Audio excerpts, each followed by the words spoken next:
The day my wife told me she wanted a divorce, I didn't beg, I didn't cry, and I didn't even ask why. I just looked her straight in the eyes, smiled faintly, and told her I already had the perfect gift waiting for her, one she would never forget for the rest of her life. My name is Daniel. I'm 36 years old, and until a few months ago, I thought I had built a decent life. Nothing extravagant, nothing picture perfect, but a life I could be proud of.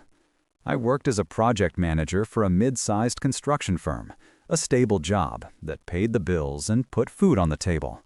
I wasn't rich, but I was steady. I had a wife, Claire, who I married 7 years ago, and together we had a little girl named Emma who just turned 5. For a long time, I believed we were a happy family. I thought Claire loved me. I thought Emma was the bridge between us, the proof of our bond. I thought the life we shared was real. But when you look back, the signs are always there. They whisper before they scream. I see it now. The long nights she spent out, claiming she was working late or meeting friends. The constant texting. The way she'd tilt her phone away from me when I walked into the room. The way her laughter had changed. It wasn't the laughter I knew. It was brighter, lighter, almost nervous, like a teenager caught up in something dangerous. I ignored it for a while. That's what we do, isn't it? We cling to the picture we've painted in our heads and pretend the cracks aren't spreading across the canvas. But pretending doesn't stop the cracks. It only makes the shatter more violent when it finally comes. The moment I realized something was terribly wrong came late one night. Emma was asleep, and I was flipping channels on the TV, half dozing on the couch. Claire's phone buzzed on the coffee table. She was in the kitchen rinsing dishes, and I don't know why I did it. I swear I wasn't the type of man who snooped, but something inside me, a voice I couldn't ignore, pushed me to glance at the screen. The message preview was short, but it was enough to freeze my blood. It said, "I miss you already. Tonight was perfect." I stared at those words, my chest tightening, my heart pounding so loudly I thought Claire might hear it from the kitchen. I didn't pick up the phone, didn't scroll through. I just sat there, paralyzed, until she came back into the room, casually picked it up, smiled faintly at the screen, and tucked it into her pocket. That was the seed. That was the moment the life I thought I had began to unravel. But I didn't confront her right away. No, something inside me snapped, but not in the way you might expect. Instead of rage, I felt something cold, detached, almost calculating. Because if there's one thing betrayal teaches you, it's patience. And I realized in that moment that if Claire thought she was in control, if she thought she could throw me away like an old coat, then she had no idea who she was dealing with. Over the next few weeks, her behavior grew bolder. She spayed out later. She smiled at her phone more often. She grew colder to me, more distant in bed, less interested in conversations. Emma asked why Mommy didn't tuck her in as much anymore. That broke me more than the messages. One night, Claire slipped and called me by another name. She tried to cover it up with a laugh, saying she was tired. But I heard it, and it burned. I knew then, with absolute certainty, that she wasn't just talking to someone. She was with someone. And yet, I kept silent. I played the fool. I told her I understood she was stressed from work, that maybe we just needed some space. I let her believe I was blind. But every night I was watching, listening, waiting. Then came the moment that pushed everything over the edge. It was a Thursday afternoon. I had left work early because I wasn't feeling well. Emma was at my mother's house, so the house was quiet when I walked in. I expected to find Claire, maybe cooking, or maybe napping. Instead, I found her sitting at the kitchen table, a stack of papers in front of her, and her face as pale as if she'd seen a ghost. She looked up at me, her hands trembling, and said, almost in a whisper, "Daniel, I want a divorce." She didn't even try to dress it up. No long speech, no excuses, just the blunt knife to the chest. And me? I didn't shout. I didn't collapse. I didn't ask who he was. I just smiled, slow, deliberate, and told her I already had something for her. A gift. She looked at me with confusion in her eyes, a flicker of fear maybe, because gifts, in moments like that, are never really gifts.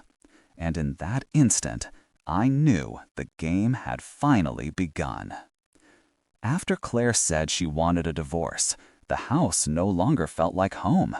It was as if her words had sucked the warmth out of the walls, leaving behind only shadows and echoes. She moved through the rooms like a stranger, like someone already halfway gone. But she didn't know that I was still watching, still waiting. I began to notice the smallest details, things I would have overlooked before. Her phone never left her hand.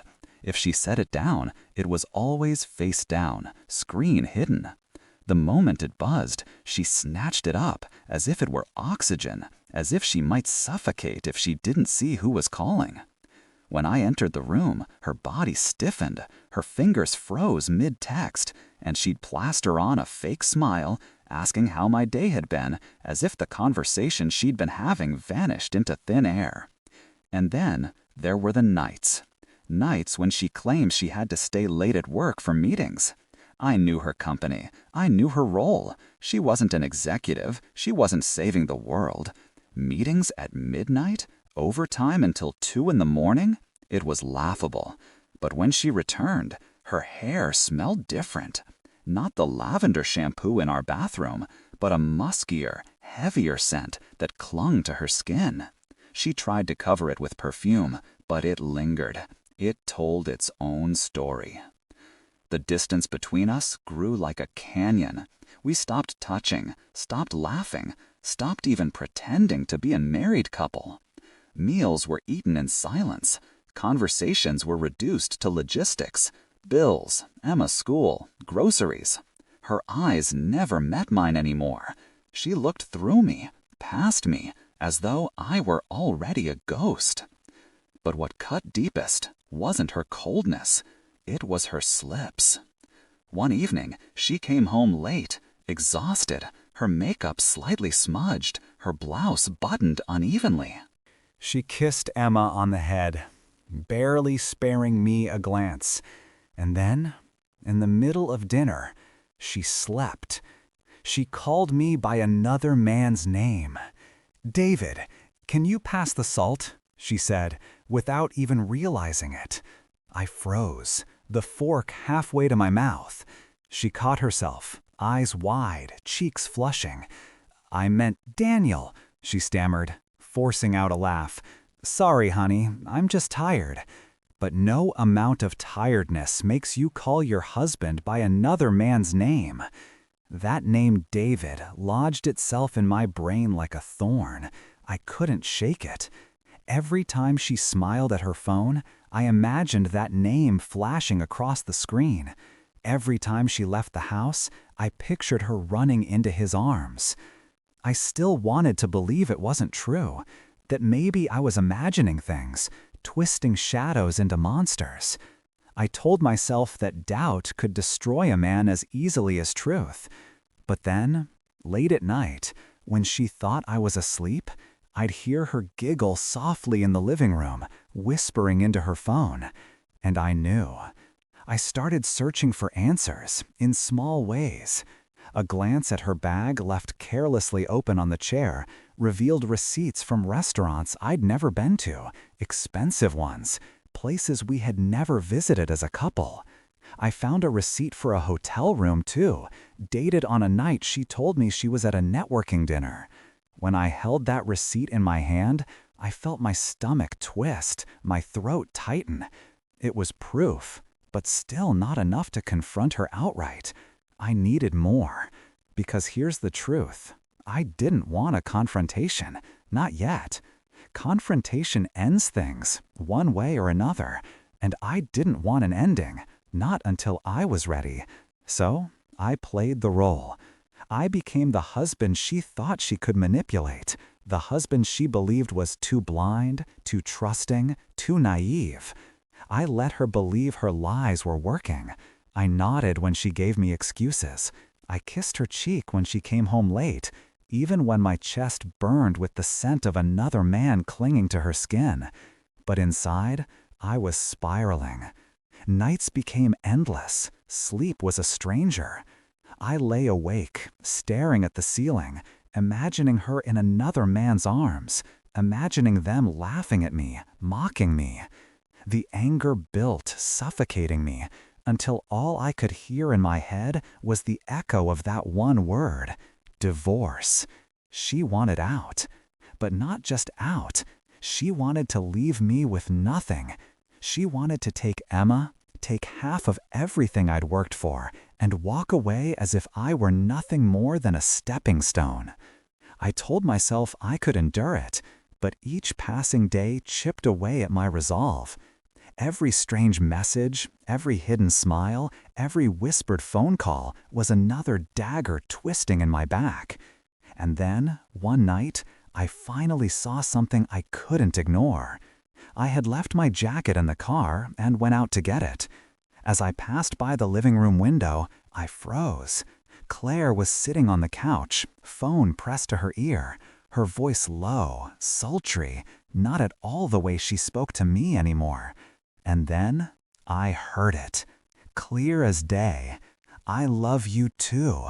I can't wait until this is over. He's so clueless, David. He has no idea. David, the name again. The voice that dripped with betrayal. I felt the ground shift beneath me, the world tilting sideways. My hands shook so badly I thought I might collapse right there in the driveway. But instead, I stood perfectly still, teeth clenched, breath shallow, as her laughter floated through the glass like a ghost. That was the moment the last piece of doubt crumbled away. The mask was off. I wasn't just imagining things. She was planning a future without me, with him. But she was wrong about one thing. I wasn't clueless, not anymore. After hearing her whisper those words, "I love you too, David," something inside me snapped. The air in the house felt heavier, poisonous, and every smile she faked after that was another nail in the coffin of what we once had. But I didn't confront her, not yet. Confrontation gives your enemy time to prepare, time to twist, time to lie. Instead, I began to play a different game. I pretended to still be the clueless husband. I pretended not to notice when she snuck glances at her phone during dinner.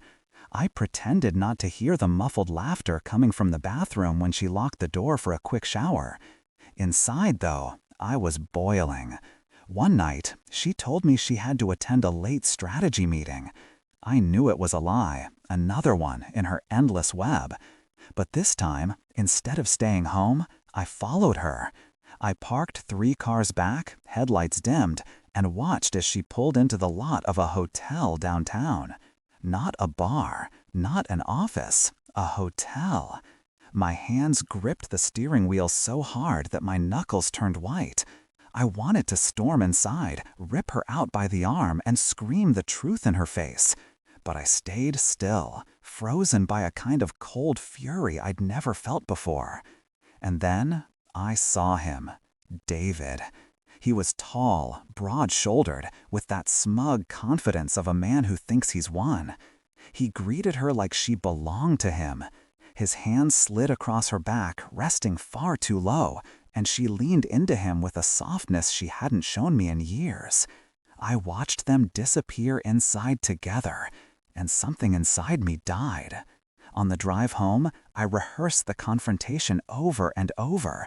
The words I'd throw at her, the evidence I'd slam down on the table. But by the time I pulled into the driveway, my anger had shifted into something sharper.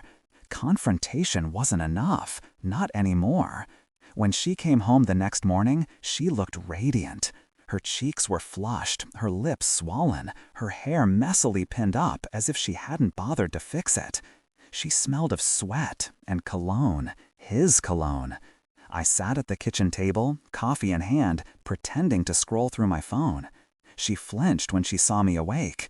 "Oh, you're up," she said, forcing brightness into her tone. "Couldn't sleep," I answered flatly. For a split second, her eyes darted away, guilty, calculating, and in that moment, I knew. She was wondering how much I had seen, how much I had guessed. I let her stew in silence. The cracks between us widened after that. She became careless, maybe because she thought she was too clever, or maybe because she believed she already had me cornered. Either way, her mask started slipping. She began answering texts at the table, smiling to herself, forgetting that Emma and I were sitting right there. She'd slip out of the room to take calls, her voice hushed, intimate, a tone she hadn't used with me in years. And then came the fight, the first real one. It started small, over nothing, as fights often do. Emma had forgotten her homework, and I asked Claire if she had checked her bag before school. Claire snapped, accusing me of being controlling, of always criticizing her. Her words were sharp, venomous. But what broke me wasn't the argument itself. It was the slip that followed. "You're pathetic, Daniel. Do you think I don't see how weak you are?" she spat. "David would—" She froze mid-sentence, her hand flying to her mouth. But it was too late. The name hung in the air between us like a blade. Emma's eyes widened, confused, frightened. I stood there, silent, my chest heaving. She tried to backtrack, stammering some excuse, but the damage was done. That was the night everything changed. I didn't yell. I didn't throw anything. I didn't even accuse her. Instead, I looked her dead in the eye and said quietly, "Don't ever insult me in front of my daughter again." The calmness in my voice seemed to rattle her more than anger ever could. She blinked, unsure, maybe even afraid. And in that silence, I felt a shift. For the first time, she realized I wasn't as clueless as she thought. After that, she became cautious again. She deleted messages more carefully, erased call logs, came home at more reasonable hours. But I had already tasted the truth, and no amount of pretending could cover it. I began gathering my own proof: bank statements, hotel receipts, call records. I spoke to an old friend who worked in private security, asked him questions I never thought I'd ask. I was building a case, piece by piece, waiting for the right moment to drop it all. But revenge isn't built overnight. It needs patience. It needs precision. And every day that I played the part of the oblivious husband, I could feel her arrogance growing. She thought she was winning. She thought I was too weak to fight back. She couldn't have been more wrong. Because now, it wasn't just about betrayal. It wasn't even about the divorce she wanted. It was about something far bigger. It was about making her pay. The night she slipped and said his name, everything shifted. For days afterward, the silence between us was deafening. We moved around each other like ghosts, speaking only when necessary, pretending in front of Emma that everything was fine. But beneath the surface, the tension was unbearable, like a taut wire ready to snap. I began watching her more closely, not in the way of a paranoid husband, but with the cold patience of a hunter. Every movement, every glance, every word was a clue. She didn't realize it, but her mask was crumbling. One Friday, she said she had a girls' night out. I smiled, nodded, and pretended to believe her. As soon as she left, I grabbed my coat and followed. I kept my distance, headlights off, heart pounding with a mixture of dread and adrenaline. She didn't drive to any bar or restaurant. She drove straight to a quiet suburban neighborhood, parking 2 houses down from where I eventually saw him. David, standing on the porch, waiting for her like some twisted version of a lover in a romantic film. She ran to him, her arms wrapping around him with a passion that gutted me. I sat in my car, gripping the wheel until my hands shook. Watching her disappear inside his home was like watching my entire life collapse in slow motion. There was no more doubt, no more guessing. The woman I married, the mother of my child, was gone. She belonged to him.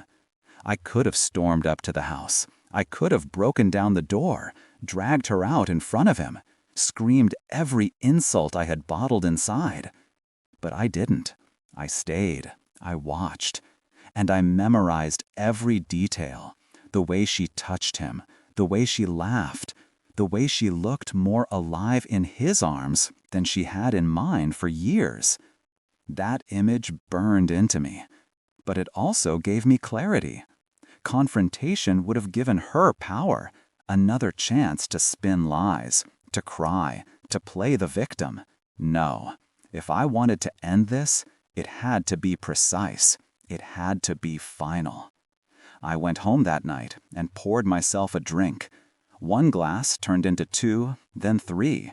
My hands shook as I stared at our wedding photo on the mantel. Her smile, once my whole world, now looked like mockery.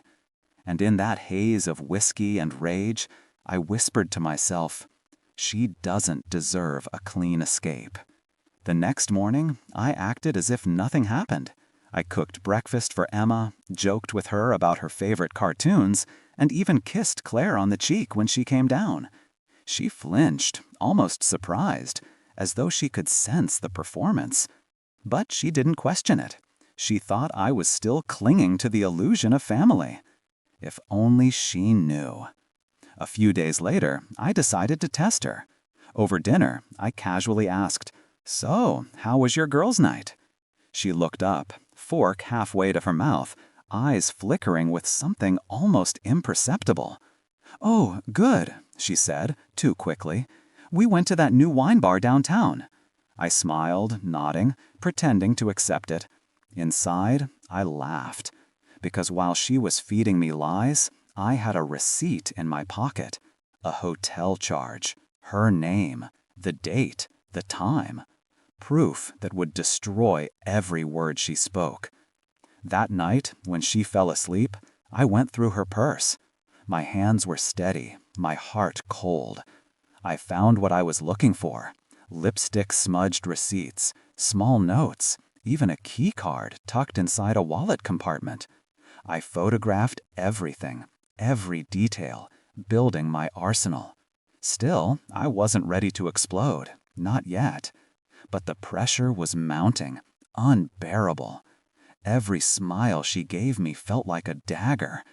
Every time she kissed Emma goodnight, I wanted to scream that she was nothing but a liar, that she was throwing away the family we built. The breaking point came one evening when I walked into the living room and found her on the phone.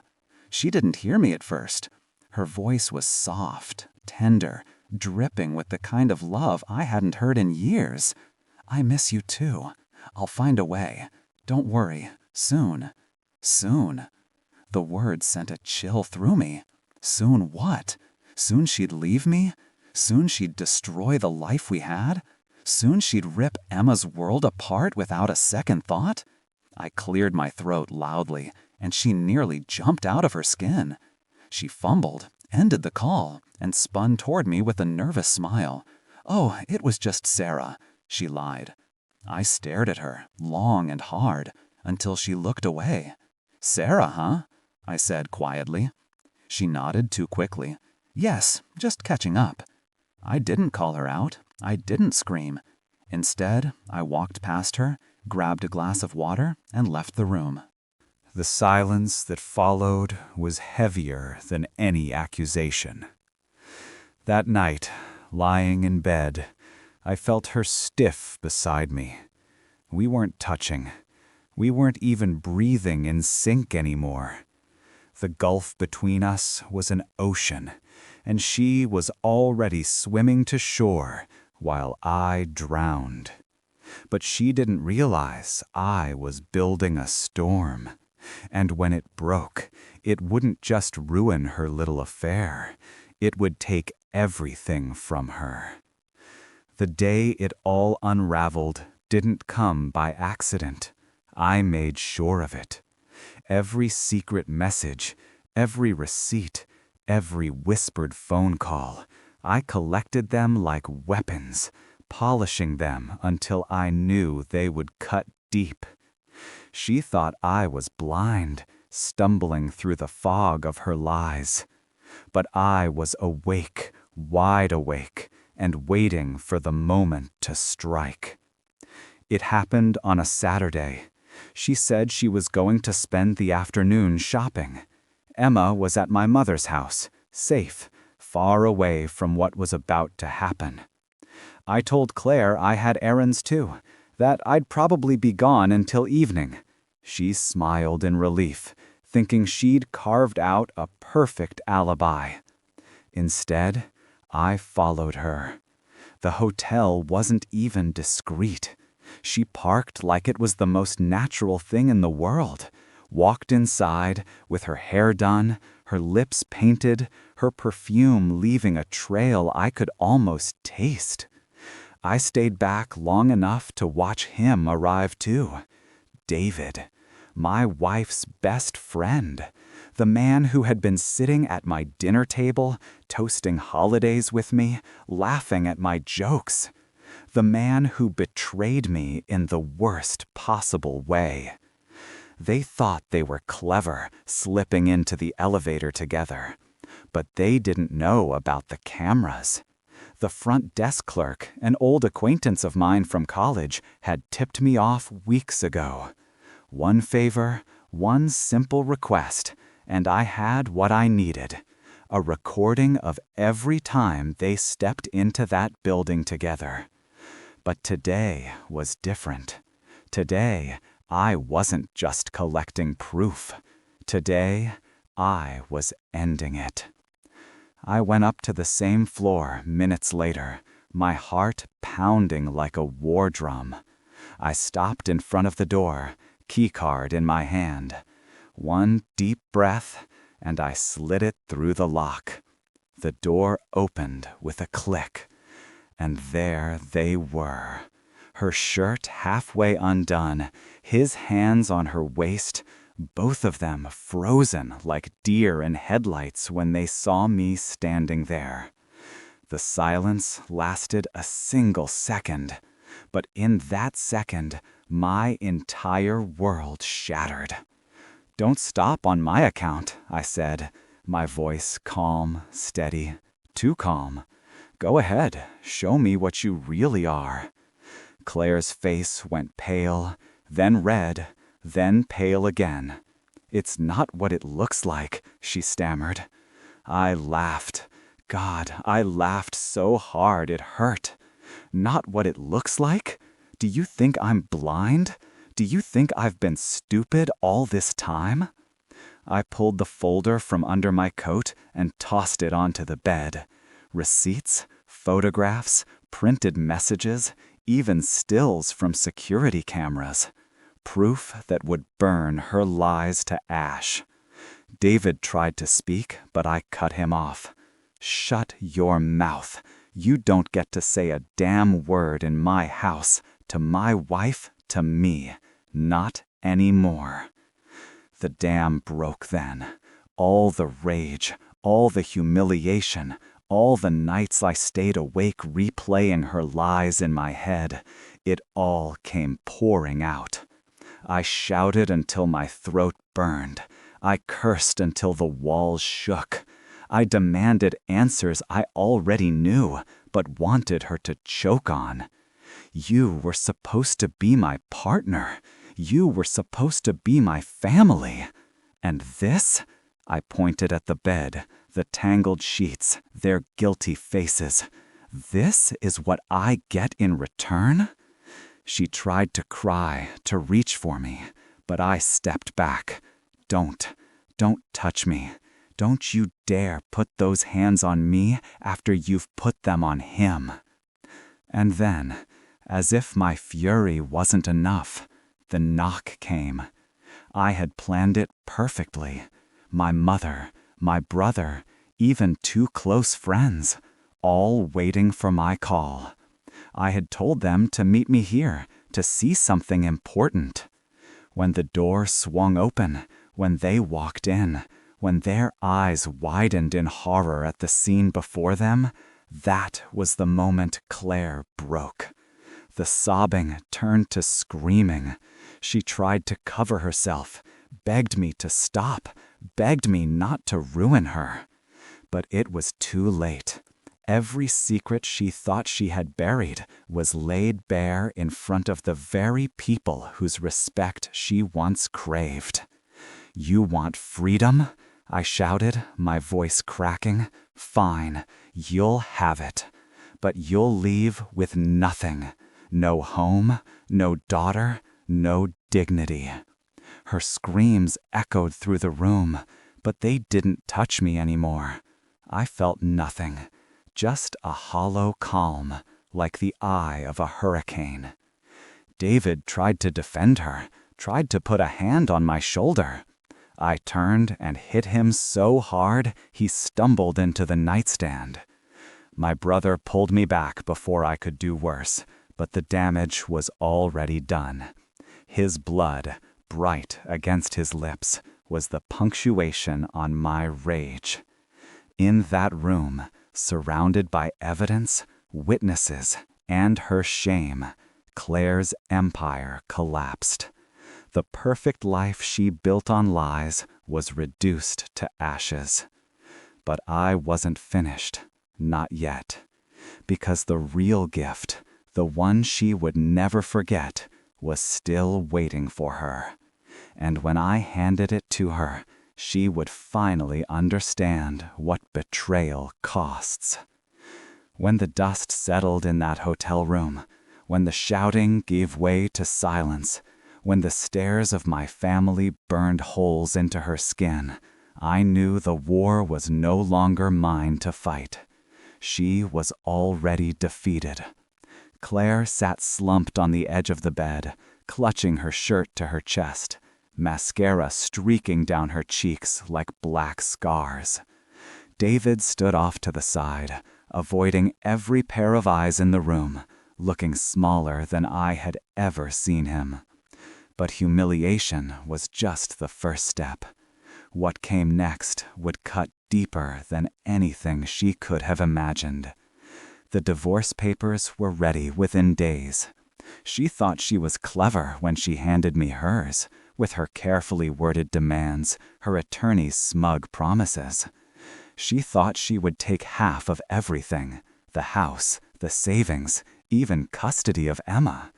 She believed, truly believed, that after destroying my life, she would walk away richer, freer, happier. That was when I gave her the gift. It wasn't wrapped. It didn't come with a bow. It came in a plain envelope, thick with documents I had prepared in secret for months, long before the confrontation, because somewhere deep down, I had always known. Not the full extent, not the details, but enough to plant seeds of doubt that had grown into this. And in those months, while she was busy betraying me, I was busy protecting myself. Inside that envelope was everything. Bank records, legal transfers, signed agreements, every asset I had, every dollar in savings, every inch of property had been moved out of her reach, quietly, legally, irrevocably. My lawyer, a childhood friend she never liked, had helped me structure it all in ways she couldn't touch. On paper, she had no claim, no power, nothing. When she opened the envelope in that lawyer's office, I watched her face go from smug confidence to utter devastation. Her hands trembled. Her lips parted like she wanted to scream but couldn't find air. What is this?" she whispered. "It's your freedom," I told her. My voice was calm, steady. "You want it out. You've got it. But you're leaving empty-handed. No house, no savings, and certainly not Emma." Her head snapped up, eyes wild. "You can't take her from me. She's my daughter." "No," I said, leaning forward, lowering my voice until she had no choice but to hear every syllable. "She's our daughter, and I will never let her grow up learning that betrayal is normal. I will never let her watch you smile while you destroy lives. I will fight until my last breath to make sure Emma knows the truth about you." Her mask cracked then. The arrogance drained away, leaving behind only panic. She begged, she threatened, she wept. She even tried to reach across the table, to touch my hand, like the past could be resurrected. But the past was dead. She had killed it herself. David didn't last long either. Once the scandal spread, once our families knew, once his own parents turned their backs on him, he fell apart. His job cut him loose, restructuring they called it, but we all knew better. Friends stopped answering his calls. Even Claire, in her desperation, started to see him for what he was. Not a savior, not a partner, just a coward who couldn't stand on his own. Karma, it turned out, didn't need me to lift a finger. But I wasn't content to let karma do all the work. I made sure the truth was known, not through gossip, not through cruel rumors, but through cold, undeniable fact.